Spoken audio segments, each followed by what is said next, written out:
Olá, caro aluno e cara aluna, eu sou o professor Lucas Junqueira, professor autor e formação aqui de História da América 2.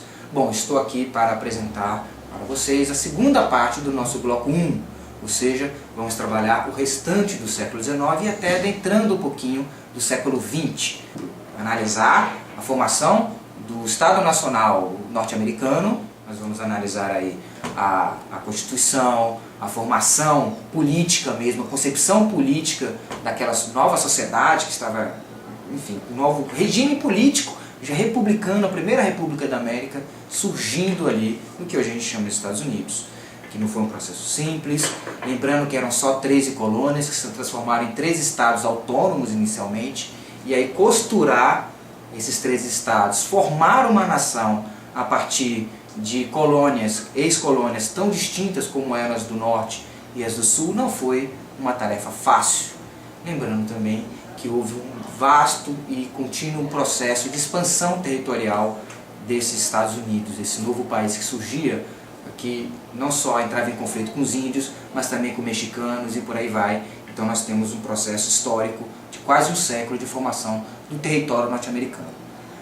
Lembrando que agora, nosso outro objetivo é trabalhar esse mesmo processo de formação das nacionalidades, só que também na América Espanhola, no próprio Haiti, enfim, no que a gente chama de América Latina.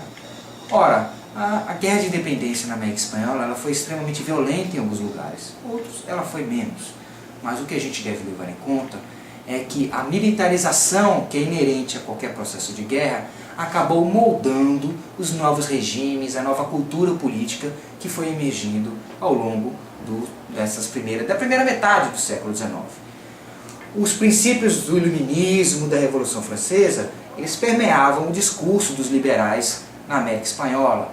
Só que colocar princípios em prática é muito mais difícil do que só fazer discursos. Ou seja, se a gente tinha sociedades marcadamente hierarquizadas, com escravidão, com servidão indígena, com o sistema de castas, fica complicado a gente pensar que de uma hora para outra iriam ser construídos regimes que democratizassem, que ampliassem o acesso aos direitos, seja de educação, de saúde, de participação política, enfim, de entrada em iguais condições do mundo de trabalho, de ascensão social daqueles antes desprivilegiados num regime colonial. Então, há uma série de conflitos, não só de contradições internas das sociedades, como também até mesmo entre as elites de cada local da ex-América Espanhola. Ou seja, pensemos, por exemplo, no vice-reinado do Rio da Prata, que se fragmentou em Argentina, em Bolívia, em Paraguai e em Uruguai. Antes era uma coisa só. Lembremos também a Gran Colômbia. Nós temos Venezuela, nós temos Colômbia, nós temos Equador. A América Central também foi toda fragmentada ao longo do século XIX. E o próprio México perdeu uma parte do seu território para os Estados Unidos. Então os países ali na década de 20, quando esse processo de independência em geral foi concluído, eles não estavam formados ainda. Um processo de média e longa duração que se estendeu aí, em alguns casos, a mais de um século.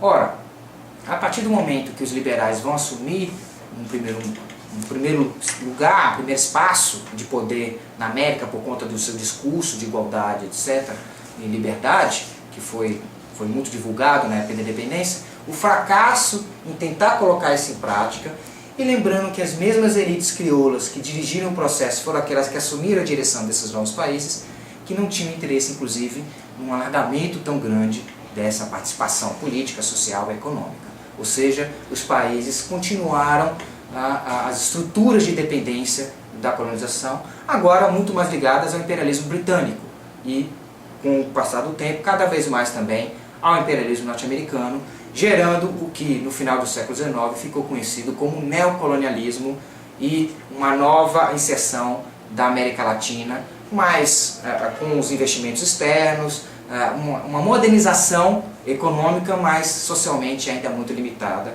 o que vai impactar nos processos de nascimento do nacionalismo e de revoluções socialistas no século XX.